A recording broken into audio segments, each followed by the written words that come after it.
gudoomiyaha gobolka Banaadir marti sharafta kale ay ku jiraan kooxda horseed ee xulka qaranka ah kalamaan hiddo kooxda muusiga noo tumaysa fanaaniintii dhalinyarada ahayd oo noo haystay kulli waxaan ku salaamka assalaamu calaykum wa rahmatullaahi wa barakaatuh allah ma hadle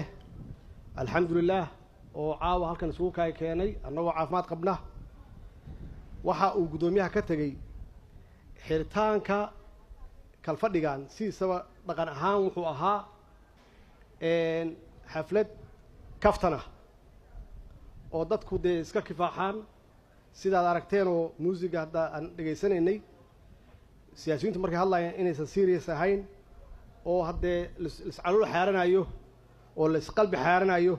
oo wax walba laga hadlaayo oo ah caadi iska dhig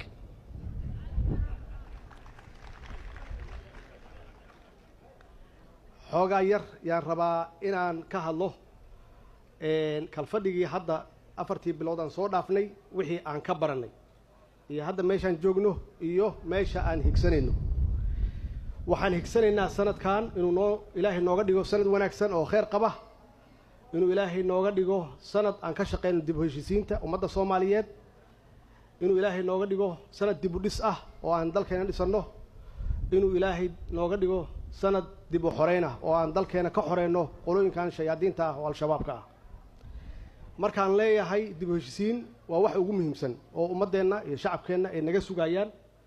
waxa ugu horeeyay dib u heshiisiin dhexdeena horta inay ka bilaabato waxaan rabaa inaan idin sheego oo xaqiiqo ah aqalka sare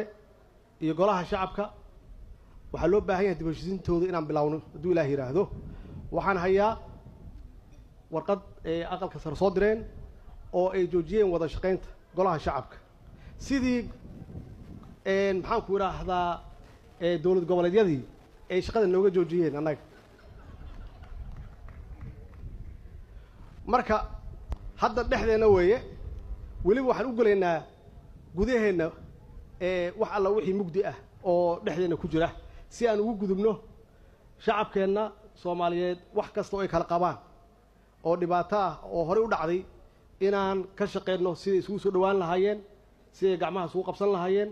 dib u heshiisiin waarta inaan ka dhex dhigno hadduu ilaahay yiraahdo meesha ka soo bilaabatay marka 4 bilood ka hor waxay ahayd markii kalfadhigan furmaayay oo aan ka hadlaynay inaan furno joint session labada aqalka sare iyo golaha shacabka inay lahaadaan joint session oo anigu aan ka qodbeeyo last minute habeenkii ugu dambeeyay yaa aqalka sare waxay yiraahdeen annaga golaha shacabka meel la fariisan meeno waxaan u yeeray gudoomiyaha maxamed mursal iyo maxaan ku yiraahdaa cabdi xaashi waa wada fariisiyay xaaladoodu waxay gaartay meel aad iyo aad u daran oo runtii maalintii ay ahayd inay wada fariistaan aysan wada fariisan taasna runtii waxaan ka baqaayay waxay ahayd oo loo baahan yahay haddaan mas'uuliyiin nahay inaan fiirino dareenka shacabkeena haddaan wada jirno shacabkeena waa wada jirayaan haddii aan kala maqannahayna shacabkeena waa kala maqnanayaan markaasay ka soo bilaabatay xiriirka labada aqal marka in aan dib u heshiisiin u sameeyno hadduu ilaahay yiraahdo sanadkan waxay ku jirtaa barnaamijyadeena number 1 marka la fiiriyo kan ugu horeeya hadduu eebbe yiraahdo waa dhab waxaan ku tuhumaynay xoogaa markaas naftigeena waa markii dawlad goboleedyadu yiraahdeen waxaan ka joojinay wada shaqeynta dawladda dhexe oo xoogaa aan lahayn dawlad goboleedyada iyo aqalka sare ama xiriir hoose ka dhaxeeyaan iyadoo ay saas tahay yaa waxaa noo yimid ergeygii qaramada midoobay oo isaga naftigiisu runtii aad iyo aad uga walwalsanaa xaaladaas kala taagnaanshaha ah oo aan u sharaxnay aan ku niri Soomaali haddaan nahay annagaa heshiina dhexdeena intay rabtaan ugu qaadato ma ogolin inay cidna soo fargeliso inkastoo iyagu ay mar walba qabeen daraf saddexaad inuu soo galo annagana mar walba ku diidanayn maxaa yeelay waxaan ogahay intay rabta ha qaadato haddaan nahay Soomaali halka annagu nagu jiraa annagaana heshiinayna cid isku keen khasbaysa ma laha cid damaanad noo kala saxiixaysana ma laha hadday damaanad macno leedahay horaan ugu kala saxiixay welina dhibkii weli qaar ka mid ah waa taagan yahay marka waxay ku qorxoon tahay annaga dhexdeena inaan damaar isku noqonno oo dhexdeena aan ka heshiino cid walbana aan u sheegno annaga iskale hawlaheenna annaga heshiinayna annaga waala ah taasaa keentay ninkaas odaga markaan si fiican ugu sharaxnay dhaqanka Soomaalida iyo waxaan higsanayno iyo waxaan doonayno waa tuu safar galay uu yiri Muqdisho Soomaaliya maaha Soomaaliyana Muqdisho maaha arrintaas arrin aan ka caroonay ahayd oo aan wanaagsanayn oo sii xoojinaysa runtii difference-ga farqiga u dhaxeeya dawladda dhexe ama dawladda federaalka iyo dawladda goboleedyada haddaba intaas waxaa ka dambeeya hadalkayaan kusoo gabagabeynahay taas intaas waa macluumaadkii guud iyo waxa ummadda inaga sugayso oo ah annaga in laga sugaayo inaan dadkeenna isu keenno koow annagaan iska bilaawno dhexdeenna wax alla wixii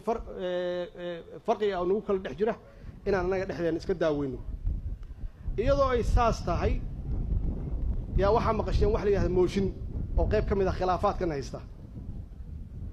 mooshinkaasi wuxuu ahaa runtii mid xoogaa yar ummadda Soomaaliyeed argagax galiyay annagoo dhanaan runtii aan la yaabnay inkastoo hadda meel fiican aan taagannahay oo aan ka soo gudubnay oo sidii anigu aan sheegayo ahayd annaga dhexdeena inaan ka heshiinayno wax walbaba oo dhexdeena yaalla kaftanka waa tana marka kaftanka meeshaan gelaysaa gudoomiyaha markuu qabtay yaan soo wacay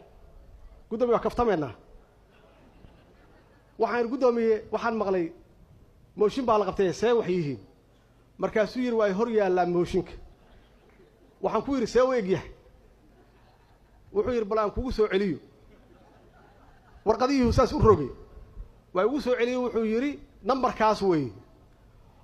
oo yaa ka dambeeya waxaa ka dambeeyo dad waalaha ah oo la yiraahdo qabyo oo waxaan yiri qabyada isla ogeyn waa qabyo waxaan ku yiri bal fiiri qabyo waxaan ku ogeyn wax walba haaf inay uga tagaane bal fiiri hadduu mooshinka dhan yahay in kale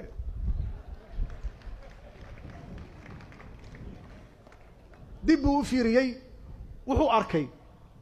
saxiixiyo la saxiixay 2017 tuhunka la qabana uu yahay dhamaadka 2018 waxaan ku yiri marka haddee see isu waafaqaysaa wuxuu yiri waxay arkayeen wax soo socda sanadka bacdi waxaan ku yiri khalad kalma ku jiraa waa isla ognahay waxa laga yaabaa qabyo badan meesha ku jirtee waa fiiri wuxuu yiri saxiixa waxa ka maqan dateski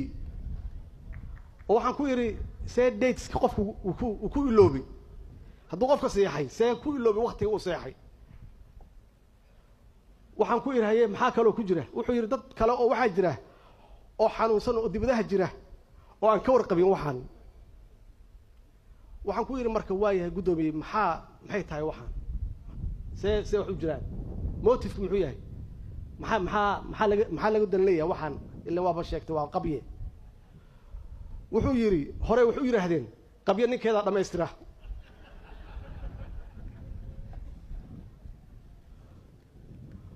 waxaan ku yiri waayahay waa dhabi qabye ninkeeda dhameystireen taas 2016 soo ma ahayn wuxuu yiri maya waa 2019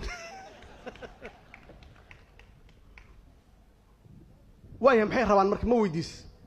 waa weydiiyo yiri waxay rabaan waxaa ka mid ah guddiga hanti soo celinta in lagu daro ay iyagu maamulaan inay ka shaqeeyaan soo dhawaanshaha shacabka iyo dawladda inay dhamaystir ku sameeyaan wax alla wixii heshiisyo hore u jiray in maxaan ku raahdaa kanaalkan sheegay ayaan dhaweyd oo wabiga ka soo fatahay in la furo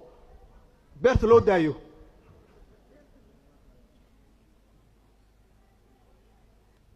waxay rabaan uu yiri inay xoojiyaan ama ka shaqeeyaan xoojinta hufnaanta dhaqaalaha waxay rabaan uu yiri in ay ka shaqeeyaan oo ay xoojiyaan mushaar bixinta tan ugu dambaysa waxay rabaan uu yiri inay sharafka ummadda Soomaaliyeed soo celiyaan waa mahadsantiin wassalaamu calaykum wa rahmatullaahi wa barakaatuh